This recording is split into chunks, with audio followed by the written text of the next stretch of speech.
Hello, good morning everyone. Myself Hardik Patel. I am a lecturer in Mechanical Department at VPMP Polytechnic Gandhinagar. Today my session is about process selection and capacity planning from unit number 3, project setup planning.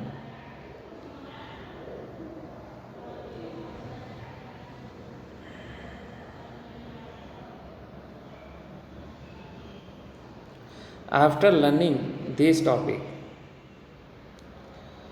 student will be able to know process selection and capacity planning. In process selection, its importance, types of process, factor affecting to process selection, and TLC, technological life cycle. This topic is covered. And in capacity planning, importance and method of estimate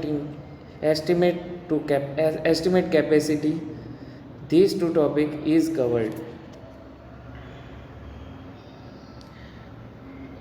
Process selection, प्रक्रिया पसंदगी. First, we will see definition. It involves step by step and sequential processing on input converted into output. In process selection, it is step by step and sequential procedure from input material converted to output material. ગુજરાતીમાં જોઈએ તેમાં step by step અને ક્રમિક process હોય છે કે જેનાથી input મટીરિયલનું output તૈયાર પ્રોડક્ટમાં રૂપાંતર થાય.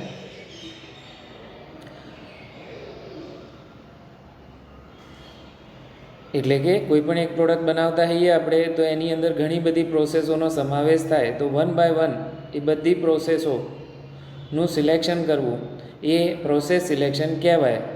આપણે કોઈ બિઝનેસ ચાલુ કરવા માગીએ છીએ, કોઈ પ્રોડક્ટ બનાવવા માગીએ છીએ તો એની અંદર કઈ કઈ પ્રોસેસોનો સમાવેશ થાય એની વાત સિલેક્શન કરવાની, પ્લાનિંગ કરવાની વાત અહીંયા આગળ છે. then importance of process selection, value addition in the material or value addition in the raw material. First importance is value addition in the material. Then second importance is optimum use of raw material no maximum use કરી શકાય એના માટે થઈને. increase in living standard, બરાબર, જીવન ધોરણ સુધારવા માટે થઈને. Technical research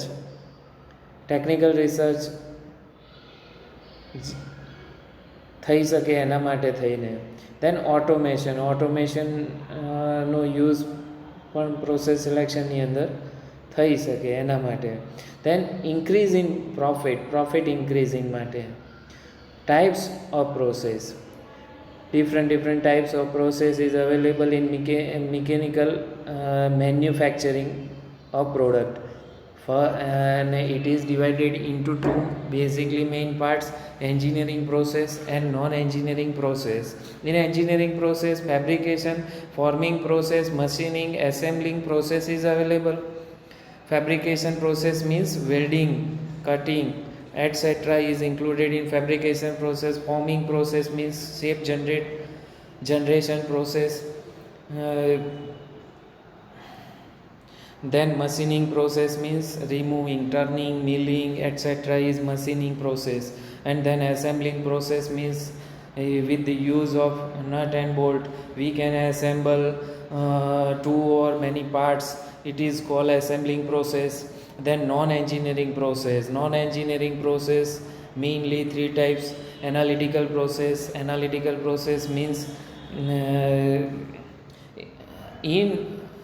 from the one material we can separated two or many material.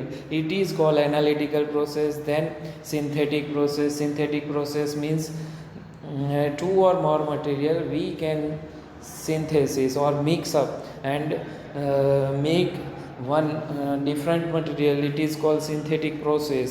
Then modifying process means means from the cotton we can make thread, it is called modifying process. Okay, now next, factor affecting to process selection. Process સિલેક્શનને કયા કયા ફેક્ટરો effect કરે? તો types of raw material કેવા પ્રકારનું છે. Then types of machine નો type કયો? Semi automatic, fully automatic etcetera. Then plant layout, which type of plant layout is available?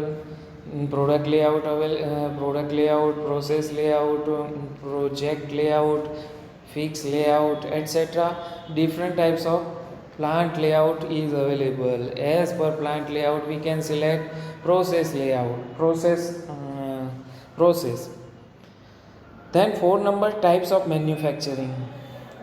Different types of manufacturing is available. Continuous production, then job order production means custom, as per the customer requirement we can manufacture one piece or one product, then it is called job order production. Then batch production means 1 or 2 month batch and then product will be changed, it is called batch production. Then 5 number, capacity of investment in machine. Capability of investment in machine ની અંદર investment low લેવલનું છે, high level, medium level etcetera, it is called capability of investment. Then 6 number, degree of automation and use of technology. Automation કરવા માટે degree of automation means કે lower level automation, medium level automation, then higher level automation, it is called degree of automation and use of technology. ટેકનોલોજીનો use અંદર કેટલો થાય? Technology life cycle means technology જીવન ચક્ર. It is related to obsolescence loss. Obsolescence loss means અપ્રચલિતપણાનું નુકસાન. One technology is obsolete from the market and another technology related product is available in the market, then it is called obsolescence of technology. It is concerned with time duration between birth and death. Life cycle is concerned with time duration between birth and death. Life cycle concept can be applied on the product, machine or technology, not on man. Life cycle concept 3 ઉપર apply થઈ શકે, main ઉપર apply ના થઈ શકે. In the engineering related. Okay, first is product ઉપર apply થઈ શકે લાઈફ સાયકલ. પ્રોડક્ટની લાઈફ સાયકલ અમુક રિલેટેડ ફિક્સ હોય, જેમ કે કાર છે તો કારની લાઈફ સાયકલ અવેલેબલ હોય. Then machine life cycle 5 to 7 year accurate production કરી શકે, એ એની લાઈફ સાયકલ કહેવાય. Then technological life cycle means ટેકનોલોજીની પણ લાઈફ સાયકલ હોય. બીજી ટેકનોલોજી અસ્તિત્વમાં આવે તો ઓલ્ડ ટેકનોલોજી ઓબ્સોલ્યુટ થઈ જાય, તો એ ટેકનોલોજીકલ લાઈફ સાયકલ કહેવાય. બરાબર. જન્મથી મૃત્યુ સુધીનો જે સમય હોય it is cold life cycle.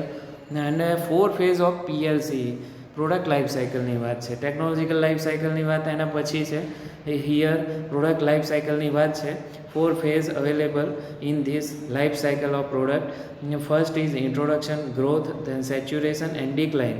Introduction ફેઝમાં માર્કેટની અંદર ઇન્ટ્રોડ્યુસ થાય, product will be introduce in the market in introductory phase. Then second is the growth period. During the time of growth period, product sales is increased day by day. Then third is saturation period. No sales is increased in this saturation period. And then decline period means sales is decreased day by day, it is called decline period. તો આ 4 ફેઝમાંથી product decline stage ઉપર આવે ત્યારે company નવી product launch કરવાનું વિચારે, એટલે કે નવી કાર અસ્તિત્વમાં લાવવાનું વિચારે. Then technological life cycle can be managed by, એટલે કે ટેકનોલોજીકલ લાઈફ સાયકલ નીચેની રીતથી આપણે થોડું એડજસ્ટમેન્ટ અથવા સરખી રીતે મેનેજ એને કરી શકીએ એ બાબત છે. તો first is patent registration, means કે ટેકનોલોજી કંપનીએ શોધેલી છે તો એની પેટન્ટ રજિસ્ટર કરાવીને આપણે ટેકનોલોજીકલ લાઈફ સાયકલ ઇન્ક્રીઝ કરી શકીએ અથવા એની ઉપર કંઈક કરી શકીએ, એને મેનેજ કરી શકીએ.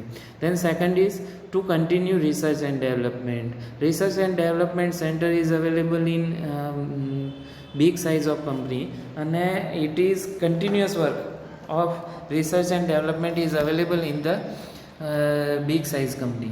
Then third is to develop collaboration with competitor to develop technology. હવે આપણી પ્રોડક્ટ અથવા તો આપણો ડેવલપમેન્ટ અથવા રિસર્ચ એન્ડ ડેવલપમેન્ટનો ખર્ચ જો વધારે આવતો હોય આપણી કંપનીનો, તો જે પણ કોમ્પિટિટરો 5 હોય ભેગા થઈને રિસર્ચ ડેવલપમેન્ટ કરીને ડિફરન્ટ કન્ટ્રીની અંદર જે પણ ટેકનોલોજી અવેલેબલ હોય એની ઉપર રિસર્ચ કરીને પોતાની પ્રોડક્ટની અંદર ડેવલપમેન્ટ કરી શકે અને એક સાથે વર્ક કરી શકે. એ રીતે પણ ટેકનોલોજીકલ લાઈફ સાયકલ આપણે મેનેજ કરી શકીએ. ધેન રેફરન્સ ટુ ઇશ્યુ, જુદા ઇશ્યુ રિલેટેડ આપણે ટેકનોલોજીકલ લાઈફ સાયકલને વિચારી શકીએ. Low volume higher variety,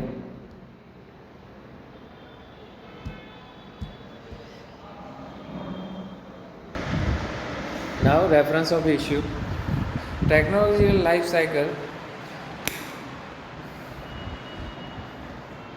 we can see technological life cycle in different reference of issue. First is low volume and high variety. In the initial stage of any product, low volume is available and higher variety range is available, then product will be stable in the market. This is first issue of reference. And then second is increase in volume and decrease in variety.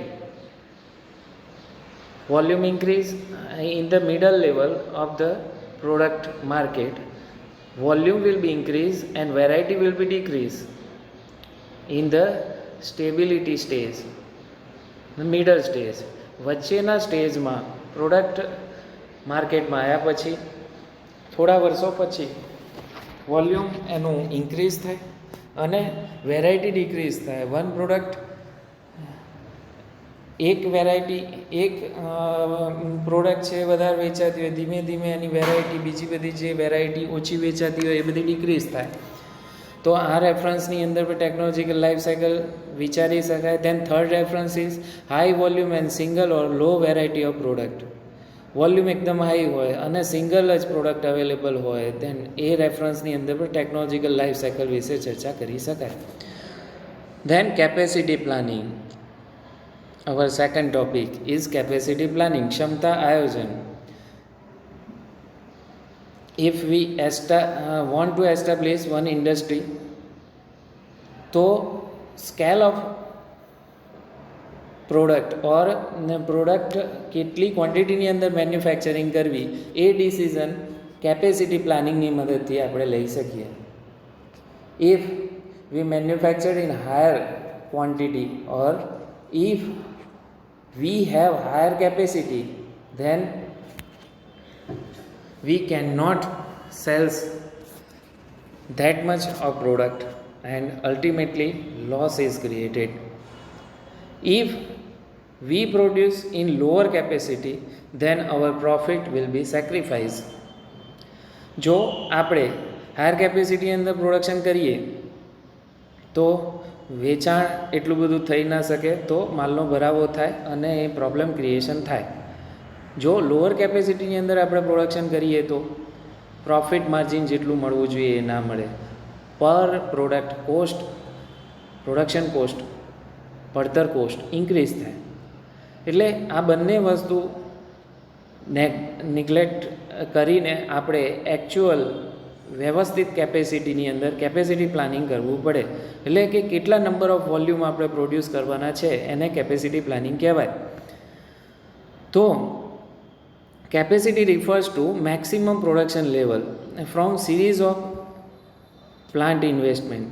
પ્લાન્ટના ઇન્વેસ્ટમેન્ટમાંથી ધીમે ધીમે કરેલા રોકાણમાંથી maximum production level સાથે capacity સંબંધ ધરાવે છે. Capacity refer two maximum production level એટલે કે 5000 નંબર ઓફ યુનિટની કેપેસિટી આ પ્લાન્ટની છે તો એ મેક્સિમમ લેવલ પ્રોડક્શન લેવલ બતાવે છે.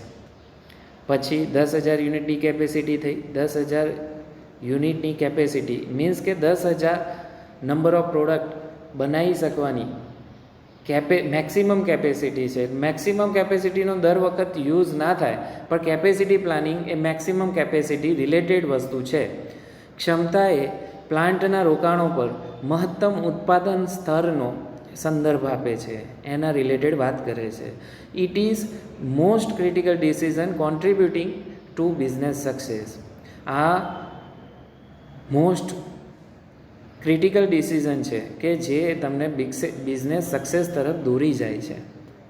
Definition: it refers two installation, measurement, direction and adjustment of production to the planning schedule of the demand. તે માંગના આયોજિત સમયપત્રકમાં ઉત્પાદનની સ્થાપના, માપ, દિશા અને ગોઠવણનો સંદર્ભ આપે છે. અહીંયા સમજીએ આપણે to the plan schedule of the demand. ડિમાન્ડના પ્લાન શેડ્યુલ પ્રમાણે એ ઇન્સ્ટોલેશન, બરાબર, કેપેસિટી કેટલી ઇન્સ્ટોલેશન છે, મેઝરમેન્ટ, બરાબર, ડાયરેક્શન કઈ, કેપેસિટીની ડાયરેક્શન કઈ એના રિલેટેડ, અને પ્રોડક્શનના એડજસ્ટમેન્ટ રિલેટેડ. ધારો કે આપણી જે બજારમાં 4,000 યુનિટની માંગ છે, બરાબર, ડિમાન્ડ છે, તો એની સાપેક્ષમાં એડજસ્ટમેન્ટ, પ્રોડક્શનનું એડજસ્ટમેન્ટ, ઇન્સ્ટોલેશન, ઇન્સ્ટોલ કેપેસિટી કેટલી છે એના રિલેટેડ, ધેન મેઝરમેન્ટ કેટલી maximum number of unit production થઈ શકે છે, ડાયરેક્શન એટલે પ્રોડક્શન કરતી વખતે ડાયરેક્શન આપવાની, એના રિલેટેડ વાત એ કેપેસિટી પ્લાનિંગ કહેવાય. એના રિલેટેડ એ વસ્તુ છે. Okay, now next, importance of capacity planning. Capacity પ્લાનિંગનું મહત્ત્વ શું? તો 6 પોઈન્ટની અંદર કેપેસિટી પ્લાનિંગનું મહત્ત્વ દર્શાવવામાં આવેલ છે. First, entry decision of scale of operation. બરાબર, કામગીરીના કદના પ્રવેશના નિર્ણય એટલે સ્કેલ ઓફ ઓપરેશન. બરાબર, કયા કદનું ઓપરેશન રાખવું છે એનું એન્ટ્રી લેવલનું ડિસિઝન, એ કયા કદનું આપણે મેન્યુફેક્ચરિંગ કરવું છે એ. Then second is meeting future demand. અત્યારે હાલ તો આપણે ઓછી કેપેસિટીની અંદર પ્લાનિંગ કરી દીધું, પ્રોડક્શન પણ ઓછી કેપેસિટીની. In the future production capacity તો એની એ રહે, પણ માર્કેટની ડિમાન્ડ વધી જાય તો એને પહોંચી વળવા માટે વ્યવસ્થિત કેપેસિટીનું પ્લાનિંગ કરેલું હોવું જોઈએ. Than third, price decision. બરાબર, કિંમત કેટલી રાખવી પ્રોડક્ટની એ ડિસિઝન માટે. હવે અહીંયા આગળ તમે ફર્સ્ટ ફિગર જોઈ શકો, એની અંદર લખેલું છે પર યુનિટ ફિક્સ્ડ કોસ્ટ. બરાબર, in the Y bar. Y bar ઉપર પર યુનિટ ફિક્સ કોસ્ટ છે અને એક્સ બાર ઉપર ક્વોલિટી છે. ક્વોલિટી ઇન યુનિટ ના હોઈ શકે, ક્વોન્ટિટી ઇન યુનિટ છે. બરાબર, તો જુઓ, કોસ્ટ 0 થી 250 સુધી, 0 to 250 સુધી ફિક્સ્ડ કોસ્ટ ઇન્ક્રીઝ રહે છે. ધીમે ધીમે fix cost, number of unit વધતા જાય છે એમ ધીમે ધીમે ફિક્સ કોસ્ટ ડિક્રીઝ થતી જાય છે. તો પ્રાઇસનું ડિસિઝન, બરાબર, નંબર ઓફ યુનિટ ઓછા હોય અને તમે મેન્યુફેક્ચર કરો તો પ્રાઇસ વધારે આવે. ધેન નંબર ઓફ યુનિટ વધતા જાય એમ પ્રાઇસ છે ઓછી આવે, તો પ્રાઇસ ડિસિઝન કરવા. 4 નંબર, મશીન બેલેન્સિંગ. બરાબર, અહીંયા આગળ સેકન્ડ નંબર ટેબલ જોઈ શકો છો તમે. એની અંદર X machine, Y machine, Z machine. બરાબર, total production is 200 unit. X machine will produce 40 unit per 1 અવર, 1 કલાકની અંદર 40 યુનિટ બનાવે છે, તો ટોટલ 5 મશીન અવેલેબલ હોય તો 200 યુનિટનું પ્રોડક્શન ઇન 1 અવર થાય. ધેન વાય મશીન 1 કલાકના 100 યુનિટ બનાવે છે, તો ટોટલ 200 યુનિટનું પ્રોડક્શન કરવું હોય કલાકના તો 2 મશીન વાપરવા પડે. ધેન ઝેડ મશીનની અંદર 4 મશીન એ રીતે રાખવા પડે. તો મશીન બેલેન્સિંગ થાય તો વચ્ચે ક્યાંય મટીરિયલ છે એને સ્ટોર ના કરવું પડે અને કન્ટિન્યુઅસ લાઈન ચાલે. તો એ મશીન બેલેન્સિંગ કરવું હોય તો પણ કેપેસિટીનો વ્યવસ્થિત અંદાજ મૂકવો પડે, કેપેસિટી પ્લાનિંગ કરવું પડે. Then 5 number increase in efficiency number of production વધે, એફિશિયન્સી વધી કહેવાય. તો ઇન્ક્રીઝ એફિશિયન્સી કઈ રીતે થાય? તો કે જો અહીંયા આગળ એક કોન્સેપ્ટ બતાવ્યો છે કે ફિક્સ્ડ એસેટ્સ ટર્નઓવર, બરાબર. તો એસેટ્સનું ટર્નઓવર રેશિયો જો વધે, બરાબર, fix asset turnover is equal two 4 times, એટલે 4 ટાઈમનો ટર્નઓવરનો રેશિયો છે. એ રેશિયો જો ટર્નઓવરનો 1 મંથની અંદર જો ટર્નઓવર તમારા ટોટલ ફિક્સ એસેટ્સ એટલે મિલકતનું થતું હોય અને એની જગ્યાએ 15 ડેઝની અંદર ટર્નઓવર થવા માંડે તો તમારો ટર્નઓવર રેશિયો વધ્યો, તો એફિશિયન્સી વધી કહેવાય. તો એ શેના ઉપર આધાર રાખે? જો ટોટલ સેલ્સ 40,000નું છે અને નીચે ટોટલ ફિક્સ એસેટ્સ 10,000 મૂકેલી છે. ટોટલ ફિક્સ એસેટ એટલે કે તમે જે રોકાણ કર્યું છે એ 10,000નું છે અને 40,000નું સેલ થાય છે, એટલે 4 ટાઈમ્સ તમારો ટર્નઓવર રેશિયો છે. એ ટાઈમ્સની અંદર જે પણ હોય, 6 મંથનો ટાઈમ હોય તો 6 મંથની અંદર 40,000નું સેલ્સ થાય છે અને ટોટલ તમારી ફિક્સ એસેટની કિંમત છે એ 10,000 રૂપિયા છે. તો 4 ટાઈમ ટર્નઓવર રેશિયો થયો કહેવાય મિલકતના ટર્નઓવરનો. ધેન ડિક્રીઝ રિસ્ક એફિશિયન્સીનું નીચે પણ બીજું એક ઇક્વેશન આપેલું છે. એની અંદર જુઓ તો actual output upon normal capacity, એનાથી પણ એફિશિયન્સી જજ કરી શકાય. ધેન 6 નંબર ડિક્રીઝ રિસ્ક, જોખમનો ઘટાડો કરવા માટે પણ વ્યવસ્થિત કેપેસિટી પ્લાનિંગ હોવું જરૂરી છે. મેથડ ઓફ એસ્ટિમેટિંગ કેપેસિટી અંદાજવાની રીતો. કઈ રીતે કેપેસિટી પ્લાનિંગ કરી શકાય એ? તો first estimation of industry demand, ઔદ્યોગિક માંગનો અંદાજ કાઢવાની રીત. તો જુઓ અહીંયા આગળ 4 રીત બતાવેલી છે. First Delphi method means expert opinion. Delphi મેથડની અંદર એક્સપર્ટનો ઓપિનિયન લેવામાં આવે છે. Then second is time series analysis means past data is available for each and every product. માર્કેટના પાસ્ટ ડેટા દરેક પ્રોડક્ટ માટે અવેલેબલ હોય છે, તો એની અંદર કઈ રીતે વેચાણ ઇન્ક્રીઝ થયું, કેટલી દર વર્ષે કેટલી માંગમાં વધારો થાય છે, ડિમાન્ડમાં ઇન્ક્રીમેન્ટ થાય છે, એ બધાનો અંદાજ કાઢવાની એ ટાઈમ સિરીઝ એનાલિસિસની મેથડ કહેવાય. Then third is regression method is based on following equation. Y is equal to a plus bx. Y is dependent વેરિયેબલની જગ્યાએ તમે વાય તરીકે, બરાબર, ડિમાન્ડ મૂકી શકો, માર્કેટની અંદર કેટલી ડિમાન્ડ છે. અને એક્સ ઇઝ ઇન્ડિપેન્ડન્ટ વેરિયેબલ, તો એક્સની જગ્યાએ તમે બચતનો દર, બરાબર, saving rate of the people મૂકી શકો. તો સેવિંગ રેટની કિંમત અહીંયા આગળ મૂકો કે આટલો બચતનો દર છે એ મૂકો, અને એ અને બી એ કોન્સ્ટન્ટ કહેવાય, અચળાંકો, બરાબર. B is equal to slope. તો આ રીતે ઇક્વેશન જનરેટ કરીને પણ આપણે એની અંદર વેલ્યુ પુટઅપ કરીને કેપેસિટી પ્લાનિંગ વ્યવસ્થિત રીતે કરી શકીએ કે વાય વેરિયેબલ છે એ કેના ઉપર આધાર રાખે છે, એના પ્રમાણે તમે કોઈક મેથેમેટિકલ ઇક્વેશન જનરેટ કરીને પણ અંદાજ કાઢી શકો. Then the number econometric model, અર્થશાસ્ત્રીય વિકસાવેલું મોડલ કે જેના આધારે પણ તમે કેપેસિટી યર ટુ યર કેટલી ઇન્ક્રીઝ થશે, અત્યારે કેટલી કેપેસિટી ઇનિશિયલ સ્ટેજ ઉપર જોશે, એ બધાનો અંદાજ તમે કાઢી શકો. તો આ 4 મેથડ છે.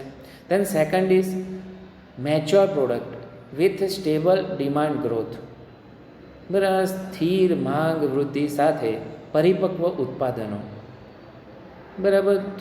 સ્થિર માંગ વૃદ્ધિ, ધારો કે ફ્રીજ, ટીવી, એર કન્ડિશન છે, એની અંદર સ્થિર માંગ વૃદ્ધિ available, stable demand growth available છે એવી mature product. Third is new product and risk situation. નવું ઉત્પાદન અને જોખમની સ્થિતિ. એકદમ નવું જ ઉત્પાદન હોય તો એમાં ભૂતકાળના કોઈ ડેટા અવેલેબલ ના હોય, એક્સપર્ટ ઓપિનિયન ખોટા પડે, તો એ નવા ઉત્પાદન વખતે 3 પોસિબિલિટી જનરેટ કરવામાં આવે: ઓપ્ટિમિસ્ટિક, મોડરેટ અને લાસ્ટ. અને એના કેલ્ક્યુલેશન ઉપરથી મિડલ કેપેસિટી એસ્ટિમેશનનો અંદાજ લગાડવામાં આવે. Thank you.